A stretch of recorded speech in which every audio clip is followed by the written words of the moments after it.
Hi everyone, thank you for watching my application launch video. This was made in a 10-day sprint as a final project for my capstone.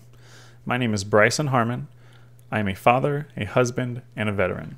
I served 6 years as an intelligence analyst in the Air Force, and when I got out, I really struggled to find any motivation to do much of anything. I ran into a course on Udemy that had to deal with programming and immediately fell in love. I taught myself the front-end fundamentals like JavaScript, CSS, and HTML. And I started looking at local businesses to see if I could use my skill set to be helpful. I found out that a lot of local businesses didn't even have a website. So that got me thinking I could probably create an e-commerce template application for small businesses to use where they wouldn't have to hire a team of professionals to manage a website. So we start at the bottom here. We've got a Google Maps API embedded image. Now this is for a business to display their location relative to the user. It also is for the user to be a little more interactive with the site. Above that, we've got an About Us section. This is for the business to display like a creed or motto or some sort of history that maybe connects with the user on a more personal level about their business. They've also got a section below that for a phone number, an email, and any social media platform that they're associated with. Above that, we've got the product section. Now, each product has its own image, name, reviews associated with it, and a price. And if we click into the product, you can see that it has a status to signify if it's in stock or not. And if it is in stock, the quantity populates with how many are left. If we go to the Amazon Echo down here, you can see that it's out of stock, so the quantity doesn't exist, and the add to cart functionality is completely grayed out. Now, if we were to go to the back end and populate some of these, the out of stock, the status would change to in stock, the quantity would reappear, and the functionality to the button would also come back automatically without you having to do anything. We've also got a search bar here. We can see Pro on the iPhone and PlayStation. So if we type in Pro into the search bar, it should filter out any unwanted results. So now we've just got these two things. We've got a cart functionality for users to add different quantities of items in. We've got a login. We're going to go ahead and log in with Jane as a predetermined user.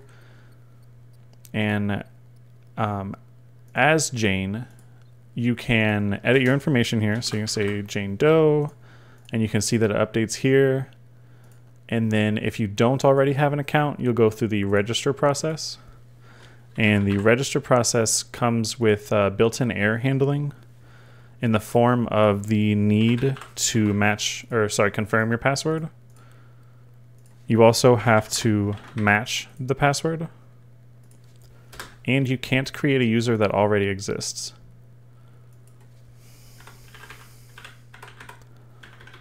So we'll just make some random user here and register. Now we're Billy Bob. Now you can also be an admin to the site. So we'll log in as an admin. And that gives you a couple more things that you can do. You can access the users and you can see that we were just logged into Jane Doe. She is an admin. We can see all the other users here. We can also edit and delete them. So we can edit Jane and say, we didn't like that change of Jane Doe. We just wanted Jane, and she's not an admin anymore. So now you can see that Jane is no longer Jane Doe and is no longer of admin status. We can also see a list of products here with their name, price, category, and brand. You can also edit and delete those. So we can also create a new product here. We'll go ball. And we'll go ahead and choose, I've got a file here. And we can set any of these fields to however we need to. We can update that. We can see that it actually updates here, $10, ball. We can even go back to the main page and see that it added here, $10 ball.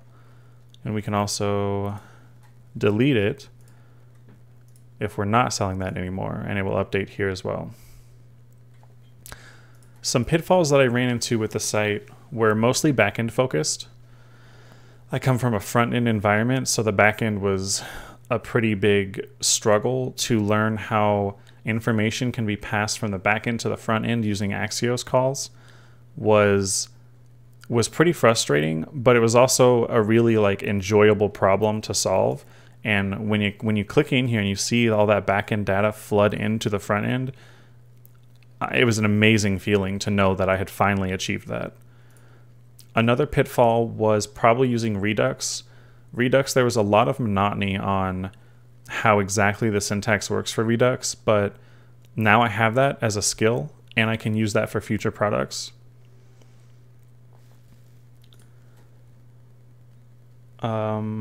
I would love to hear any feedback or suggestions for improvement that you have. You can reach out to me on LinkedIn or GitHub. Again, my name is Brycen Harmon. You can find me BRYCEN HARMON. Thank you for your time today, and I honestly look forward to you guys reaching out. Thank you.